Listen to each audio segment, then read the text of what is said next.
El amor a la vida, por Erich Fromm. 7.1.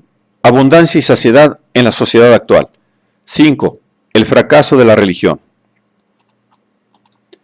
Aunque la mayoría de los hombres, si se les preguntara, responderían con seguridad que creen en un Dios, y aunque la asistencia a la iglesia sigue siendo considerable y el reconocimiento de las condiciones de ateos es más bien una rareza, no se puede pasar por alto el hecho de que la religión se ha visto afectada por la crisis de la estructura patriarcal autoritaria de nuestra sociedad. Incluso teólogos han reconocido y expresado claramente que la religión, tal como nosotros la conocemos, se encuentra en agonía. Este proceso se ha prolongado durante siglos, pero se va acentuando a medida que nos acercamos a la actualidad. Como la religión tenía una doble función, también un fracaso es doble. La religión de la que somos depositarios, apoyada esencialmente en la tradición judío-cristiana, tiene tanto la función de explicar el mundo de la naturaleza como la de impartir principios morales, es decir, una ética. Estas dos funciones no tienen nada que ver una con otra, pues explicar la naturaleza es una cosa y otra totalmente distinta es qué principios morales, qué valores sostenemos. Sin embargo, al principio ambas funciones no estaban separadas. Se dan de ello muchas razones. Para comenzar, en un tiempo la idea de la creación del mundo por Dios, que representaba la más alta inteligencia, la máxima sabiduría, el máximo de poderío, era una hipótesis que realmente se consideraba esclarecedora y racional. Y aun cuando hoy, como darwinistas convencidos, nos representamos el desarrollo del mundo y del hombre como consecuencia de la selección natural o la mutación, nos siguen pareciendo como si la tesis de un Dios creador fuera mucho más simple de captar y de admitir que el hombre en su estado actual es el producto de principios que vienen desarrollándose por sí mismos desde hace centenares de millones de años y que en cierta manera están sometidos al azar o por lo menos a las leyes de la selección natural. La explicación que da Darwin respecto de la naturaleza parece totalmente lógica y plausible, y sin embargo se ha mantenido ajena a nuestra conciencia. El hombre ha sentido siempre la necesidad, incluso en los tiempos más primitivos, de hacerse una imagen del mundo y de su origen. Por ejemplo, la siguiente es una antiquísima imagen del origen del mundo. Alguien fue asesinado, fluyó su sangre y de esa sangre se hicieron los hombres. No los hombres, sino solo los valientes. Y los cobardes y las mujeres, esos no se hicieron de la sangre, sino de la carne de las dos piernas. Esta es la antigua versión de la teoría de Konrad Lorenz, cuando afirma que el instinto de matar, el placer de la sangre, es innato en el hombre. Solo que quienes creían en este mito excluían con mucho gusto a las mujeres de ese placer por el derramamiento de sangre. En verdad, el hombre siempre las ha metido en el mismo saco junto con los cobardes. Eso no ha cambiado mucho hasta hoy. Según el prejuicio de la sociedad patriarcal, las mujeres tienen menos sensatez, son más vanidosas, más cobardes y menos realistas que los hombres. Esto es evidentemente falso. En muchos casos se podrían invertir estas cualidades. La mayoría de las mujeres saben que cuando un hombre está enfermo, se muestra temeroso, directamente quejoso y más inseguro que una mujer. Pero esto no se dice para mantener el mito. Aquí ocurre en el fondo lo mismo que en la propaganda racista. Lo que los blancos dicen sobre los negros tiene a menudo el mismo nivel que lo que los hombres dicen de las mujeres. Y hasta Freud afirmó que las mujeres tenían menos sensatez que los hombres. Ahora bien, ¿cómo se puede ser aún menos sensato que los hombres? Es por cierto difícil de imaginar. Naturalmente, no es sino una manifestación propagandística sobre la minusvalía del enemigo, que siempre se encuentra en los casos en que un grupo domina a otro y debe preocuparse de que la autoimagen de los dominados se mantenga deprimida, de modo que no ocurra ninguna rebelión. Lo dicho fue solo una nota al pie respecto de una de las funciones de la religión, que es la de proporcionar una explicación de la naturaleza. Esto también se venía haciendo muy bien hasta la época de Darwin, pero entonces se descubrió que con un enfoque racional y científico se puede explicar el origen del mundo y del hombre sin apelar a la idea de un creador, valiéndose simplemente de las leyes de la evolución. Ya dije que para los legos esto era aún más difícil de imaginar que la idea de Dios, pero para la ciencia el origen del mundo ya no puede constituir un enigma. Desde el punto de vista de la teoría de la evolución, Dios se convierte en una hipótesis de trabajo y el relato de la creación del mundo y del hombre se transforma en un mito, en un poema, en un símbolo que por cierto expresa algo, pero que no constituye ninguna verdad científica. Cuando los hombres ya no se sintieron impresionados por la pretensión de la religión de explicar el mundo natural, perdieron, por así decirlo, una de sus piernas. A la religión le quedó la función de enunciar postulados morales. Ama a tu prójimo, ama al extranjero, como dice el Antiguo Testamento, dale al pobre tu última camisa. Claro, si uno tomara en serio tales indicaciones, ¿cómo podría llegar un hombre a triunfar en nuestra sociedad? Sería un idiota, no ascendería de nivel, sino que bajaría. La ética de la Biblia se predica, pero no se practica. Estamos moviéndonos por dos carriles. Se elogia al altruismo, hay que amar a los hombres, pero al mismo tiempo la compulsión al éxito obstaculiza la práctica de estas virtudes. Debo en realidad limitar esta afirmación agregando que, en mi opinión, alguien puede ser un buen cristiano o un buen judío, es decir, un hombre que ama a los demás sin que por ello tenga que morirse de hambre dentro de nuestra sociedad. Se trata de la capacidad de cada uno y del coraje civil que se necesita para mantenerse en la verdad y en el amor, en lugar de sacrificar su propio yo por la ambición de progreso. En todo caso, es un hecho que la moral del cristianismo o del judaísmo es inconciliable con la moral del éxito, de la falta de escrúpulos, del lucro egoísta, del no brindarse, del no compartir. No necesito hablar demasiado de esta cuestión. Esto lo sabe cualquiera, cuando se plantea el problema. Además, esta duplicidad ha sido descrita y criticada muchas veces. En síntesis, con la ética que practica el capitalismo actual, la religión se ha visto privada de la otra pierna. No puede seguir siendo la representante de los valores, porque tampoco en esta función inspira ya confianza. Por ende, Dios ha sido dado de baja como creador del mundo y también como anunciador de los valores del amor al prójimo y de la superación de la avaricia. Sin embargo, el hombre no parece poder o querer vivir totalmente sin religión. El hombre no vive solo de pan, sino que debe tener una perspectiva, una creencia que despierte su interés y lo eleve por encima de una existencia puramente animal.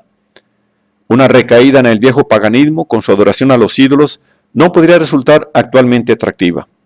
Pero me parece que podemos decir que en nuestro siglo se está desarrollando una nueva religión que yo llamaría la religión de la técnica. La religión de la técnica tiene dos aspectos. El primer aspecto es el del país de jauja, es decir, la imagen de una ilimitada y no obstaculizada satisfacción de las necesidades. Las necesidades siguen siempre produciéndose y por lo tanto no existe ningún término y el hombre espera, como un perpetuo lactante con la boca abierta a que lo alimenten, más y más y más. El paraíso es la vivencia del goce absoluto, de la falsa abundancia que vuelve al hombre pasivo y desidioso. El fin de la técnica es la eliminación del esfuerzo. El otro aspecto de esta religión de la técnica es más complicado. Desde el Renacimiento, el hombre ha concentrado su pensamiento en desentrañar y comprender los misterios de la naturaleza. Pero esos misterios eran a la vez, por lo menos en parte, los misterios de un creador.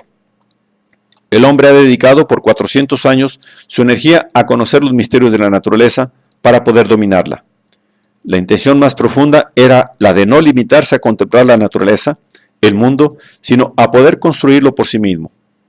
Para condensarlo en una sola frase, aunque resulte muy difícil encontrar en este caso la fórmula correcta, el hombre quería ser Dios él mismo. Lo que Dios había logrado, también él lo podía lograr. Creo que la representación a la que todos hemos asistido, el entusiasmo que se produjo en el momento en el que los astronautas pisaron con sus botas el suelo de la luna, fue un acontecimiento religioso pagano, en primer paso por el camino en que el hombre se vuelve Dios y osa sobrepasar sus límites. También en los diarios del cristianismo se podía leer: este es el suceso más grande desde la creación del mundo. Ahora bien, a los cristianos les resulta un poco imprudente afirmar que desde la creación del mundo haya ocurrido algo más importante que la encarnación de Dios. Pero eso se olvidó en el momento en que se vivenció objetivamente como verdad que el hombre había superado las leyes que lo limitaban. Había dejado atrás las leyes de la gravedad y caminaba por el infinito. Cuando digo esto puede parecer exagerado, pero deseaba poner de relieve tendencias que se van abriendo paso aún bajo la superficie. ¿Esa exaltación histérica por el vuelo a la luna es quizás solo un aplauso al éxito de la ciencia? Difícilmente sea solo eso. Han sucedido descubrimientos científicos mucho más fantásticos con lo que no se hizo ningún ruido. No, en este caso ocurrió algo nuevo. Se inició una nueva forma de oficio en que el nuevo Dios es la técnica y en el que el hombre mismo se vuelve Dios. Y los astronautas vienen a ser los sumos sacerdotes de esa religión. Esto nos asombra, pero no lo confesamos. Esto nos asombra, pero no lo confesamos porque uno es cristiano o judío, o por lo menos no es ningún pagano. Y entonces hay que encubrir las cosas, racionalizarlas. Pero creo que por detrás de todos estos subterfugios se va esbozando una nueva religión en la cual la técnica es la gran madre que nutre y satisface a todos sus hijos. Sé que todo esto es muy difícil. Los motivos a partir de los cuales se va esbozando esta nueva religión también se entremezclan y confunden. Pero en todo caso, la nueva religión no anuncia ningún principio moral, aparte de este. Se debe hacer lo que sea técnicamente posible. La posibilidad técnica se convierte en obligación moral, en fuente de la moral misma. Dostoyevsky ha dicho, si Dios está muerto, todo está permitido. La moral se había basado hasta entonces, así lo suponía con sus palabras, en el reconocimiento de Dios.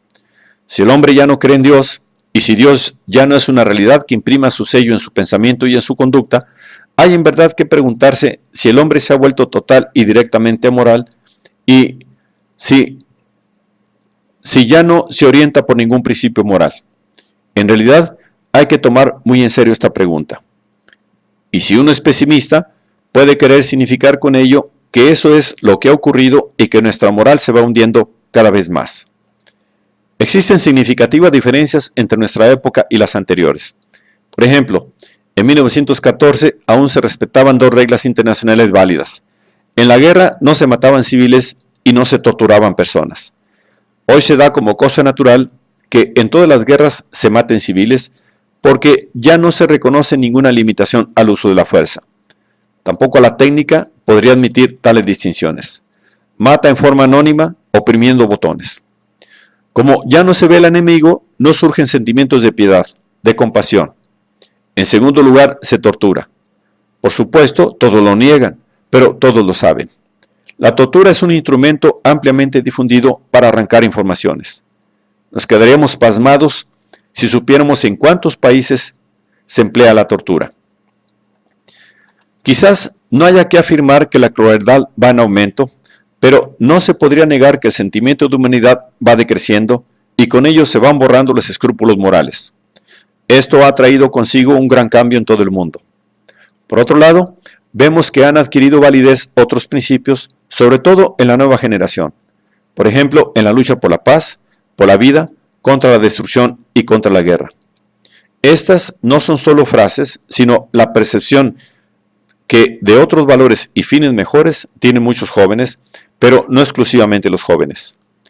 Millones de hombres se han vuelto sensibles a la múltiple aniquilación de la vida, a la inhumanidad de las guerras, que ni siquiera sirven al instinto de conservación.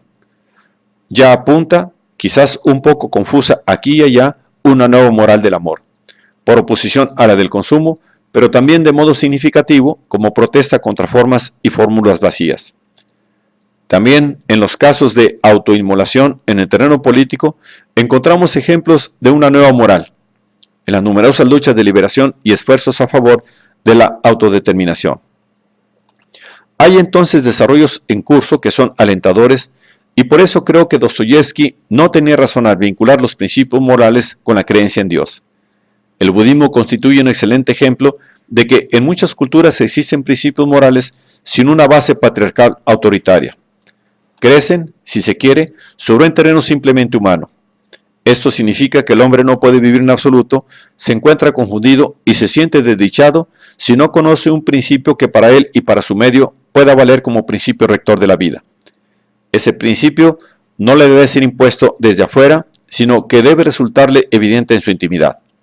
No puedo entrar ahora en los múltiples aspectos de este problema, pero querría mostrar, como dije al comienzo, que el hombre siente en la profundidad de sí mismo la necesidad de comportarse moralmente. Lo inmoral lo hace perder su armonía, su equilibrio. Y es inmoral que bajo el pretexto de la moralidad se le diga que debe matar, que debe obedecer, que solo debe atender a sus propios intereses, que la comprensión solo es para él un obstáculo, etc. Que la compasión solo es para él un obstáculo, etc. Si estas voces se vuelven demasiado altas, se puede llegar a que ya no se oigan las voces íntimas de la conciencia humana. Así, alguien puede llegar a la idea de que si Dios está muerto, todo está permitido.